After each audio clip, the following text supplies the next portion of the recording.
Hello and welcome to another installment of bass intros. Today we're going to look at Bullet in the Head by Rage Against the Machine. Again, I'm just going to look at the intro. It's like groovy kind of bass line here. First of all, I'd like to talk about the setup of the bass in particular. The amp, not so much. The amp really doesn't really apply. You just really need to adjust your settings on the bass.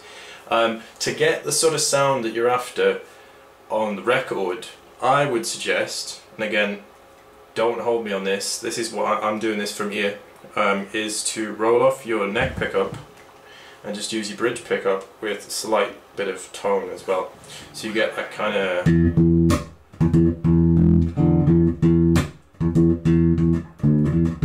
know, kind of quite a harsh, bright sound. So let's look at the actual components of this riff. Obviously we start on the E, which is the 7th fret of the A string with now the right hand is pretty much this.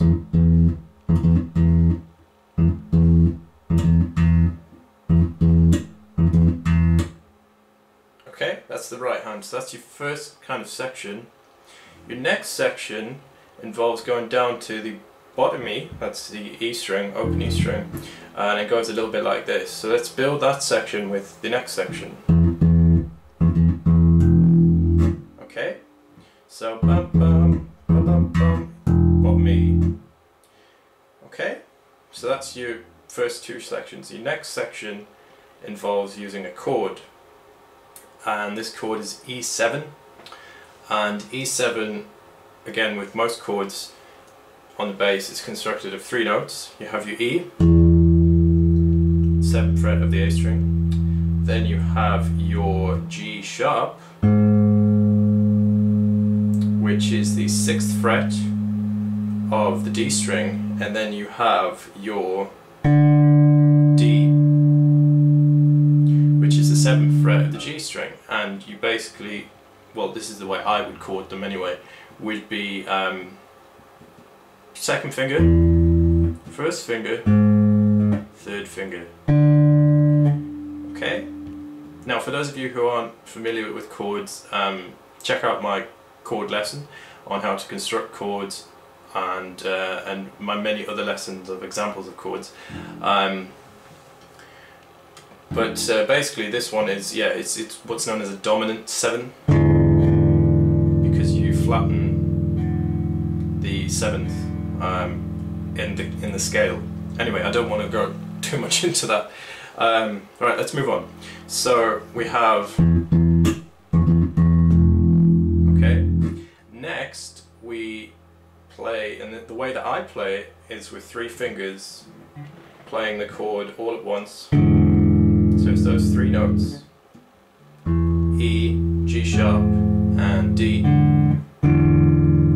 all together with your fingers respectively. So finger 3 on the G string, finger 2 on the D string, and finger 1 on the A string, and then your thumb muting the E string.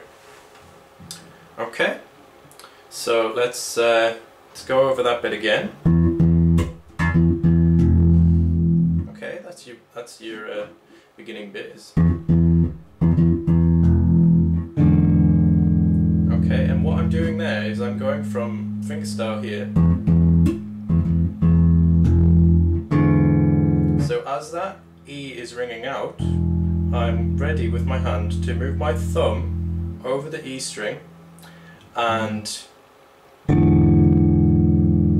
pluck the 3 notes at the same time. Okay, feel free to stop this, rewind it, go back if you're unsure.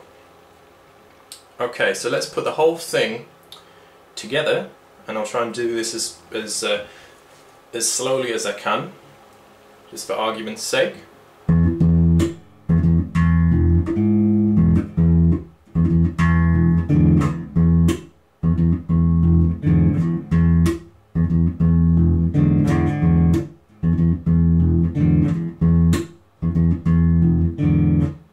Now another little tip to bear in mind is when you're playing that chord, once you finish playing that chord, lift your fingers off slightly so that you mute the strings. Why do we do that? Basically to stop any excess noise. For example, if I don't mute the strings and I play,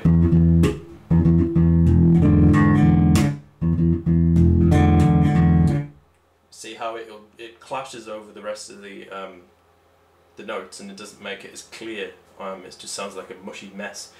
Okay, so that is pretty much it in terms of the chord. There is one little fill that goes over the sort of turnaround of the riff.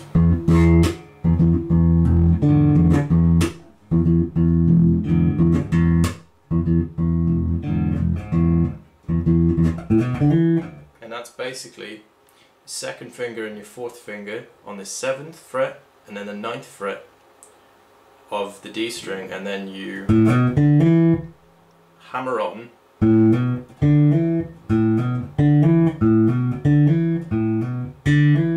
now. That might be a little bit fiddly and a little bit tricky for some people, so don't worry about that for the moment. Concentrate on the actual main riff.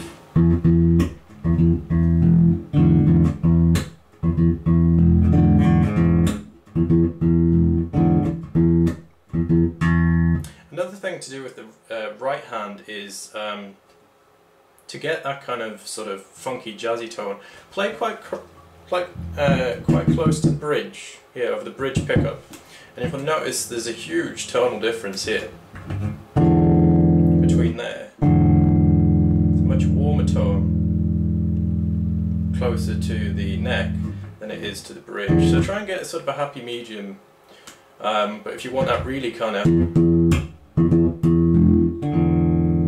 sort of funky tone, go for near the bridge. Okay, so that concludes today's lesson. If there are any other bass lines that you're struggling with, they don't have to be intros, they can be outros, middle sections, you know, just kind of popular groovy examples that show off the bass as an instrument, and it also gives you sort of a chance to shine as well if you're playing them in a cover band. Okay, thank you very much.